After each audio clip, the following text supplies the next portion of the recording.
बहुत लोग ना मुझसे पूछते हैं कि आप कौन सा शैम्पू यूज़ करते हो, तो मैं शैम्पू भी बता देती हूँ। ये शैम्पू है माइल्ड शैम्पू। वैसे तो मैं ज़्यादातर ना मैं आप लोगों को जो दिखाती हूँ गौधुली के शैम्पूज़ जो हो गए वो यूज़ करती हूँ अपने बालों में।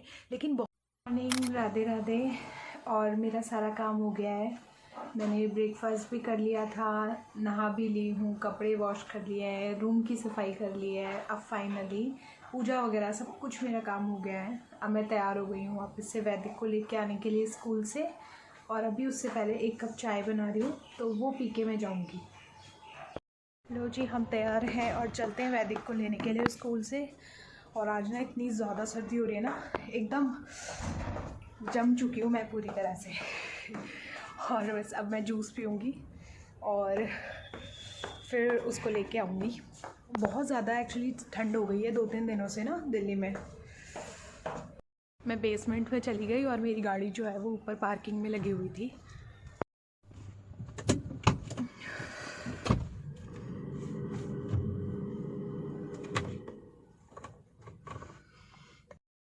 वैदिक को स्कूल से ले आई हूँ और ये देखो बैठा है महाराज। और आज ना इतना ज़्यादा ट्रैफिक हो रहा है, हमको बहुत देर हो गई है ऑलरेडी। क्या हुआ?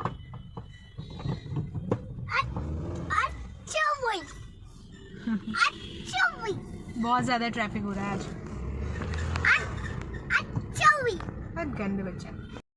आज मैंने सांभर बनाया है और उसके साथ ना हस्बैंड को राइस खाने थे, तो अभी वो राइस लेके आ रहे हैं तो फिर राइस बनाऊंगी। अभी तो सांभर बना के मैंने तैयार रखा हुआ है।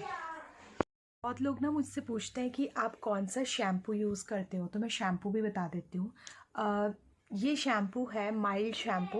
वैसे तो मैं ज़्यादातर ना मैं आप लोगों को जो दिखाती हूँ गौधुली के शैम्पूज़ जो हो गए वो यूज़ करती हूँ अपने बालों में।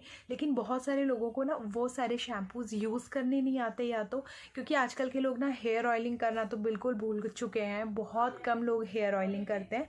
तो अगर आप हेयर ऑयलिंग नहीं करोगे और उस तरीके के शैम्पूज़ यूज़ करोगे ना, तो फिर वो आपके हेयर्स को बहुत ज़्यादा ड्राई करेगा। आप देखते हो मैं कितना ज़्यादा अपने हेयर ऑयलिंग पे ध्यान देती हूँ, उससे आपके जो बाल है ना वो बहुत शाइनी होते हैं। और ये देखिए, ये वाला है ऑर्गेनिक हार्वेस्ट का। अगर आप अफोर्ड कर सकते हैं तो इस पर वैसे डिस्काउंट मिलते हैं, तो आप ये चीज़ें मंगवा सकते हैं। ये नेचुरल होते हैं, 599 है आई थिंक। इस पर ना अगर आप चेकआउट करोगे ना तो डिस्काउंट्स मिलते रहते हैं। ये हेयर फॉल कंट्रोल के लिए है। और एक और मेरे पास में ऑप्शन है आप लोगों के लिए जिनके जो हेयर्स हैं वो बहुत ज़्यादा फ्रिजी और ड्राई हैं, उसके लिए है ये वाला। ये है ऑर्गेनिक एक्स्ट्रा कंडीशनिंग शैम्पू। ये थोड़ा सा कॉस्टली है उस वाले से। ये 745 रुपीज़ का है, तो ये वाला अभी आप यूज़ कर सकते हैं।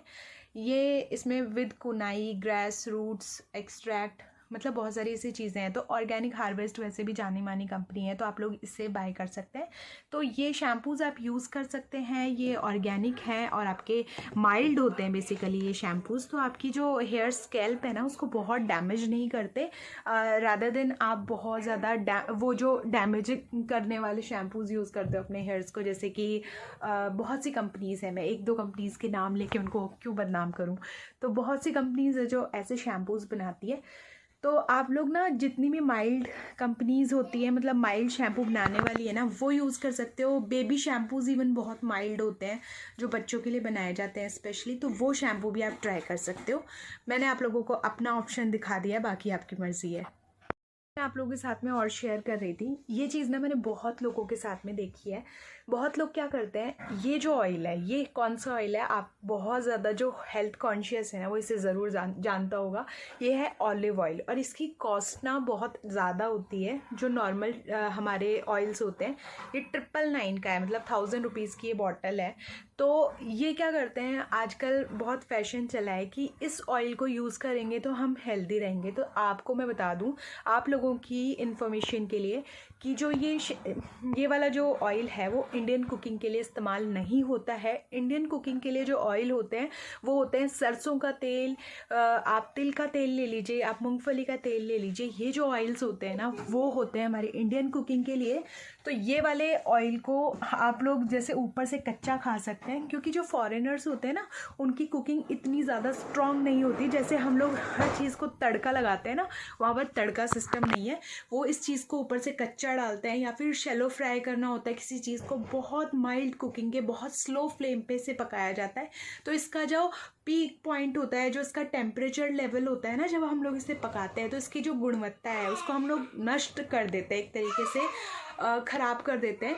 तो आप लोग कुकिंग के लिए इसे यूज़ ना करो। इसे किस चीज़ के लिए यूज़ करें, इसका बेस्ट रिज़ल्ट कब मिलेगा, अगर आप इसका इस्तेमाल करना चाहते हो, अपने शरीर में इसको डालना ही चाहते हो, तो इस ऑयल की आप लोग मसाज करो।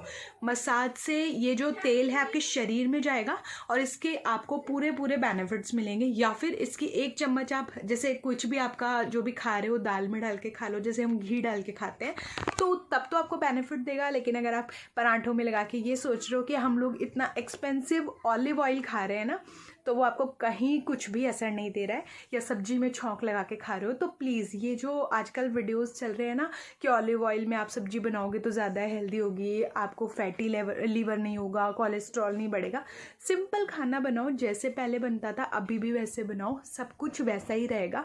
फैटी लीवर ये सब क्यों होता है, क्योंकि हमारे खाने पीने का रूटीन जो है ना, हम एक्सेस में खा रहे हैं, या तो या फिर हम लोग बहुत ज़्यादा एक्सेस में खा रहे हैं, या फिर हमारा जो वर्कआउट है ना वो बहुत ज़्यादा नहीं है, और फिर हम लोग बदनाम कर रहे हैं हमारे जो इंडियन ऑयल्स होते हैं और हमारे इंडियन घी होते हैं।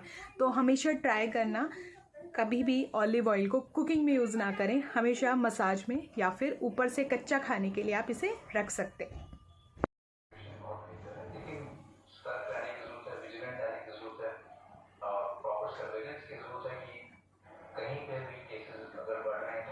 पिकअप करने और वहाँ पे टेस्टिंग कर लें, जिससे ये पता चल जाए कि कोई नया वेरिएंट तो नहीं आ रहा और हम उसको आगे फैलने आते हैं। तो सर्दियों में आप देखते हैं वायरल इन्फेक्शन चाहे इन्फ्लुएंजा हो चाहे कोविड वो बढ़ जाते हैं, इसे तब ध्यान रखने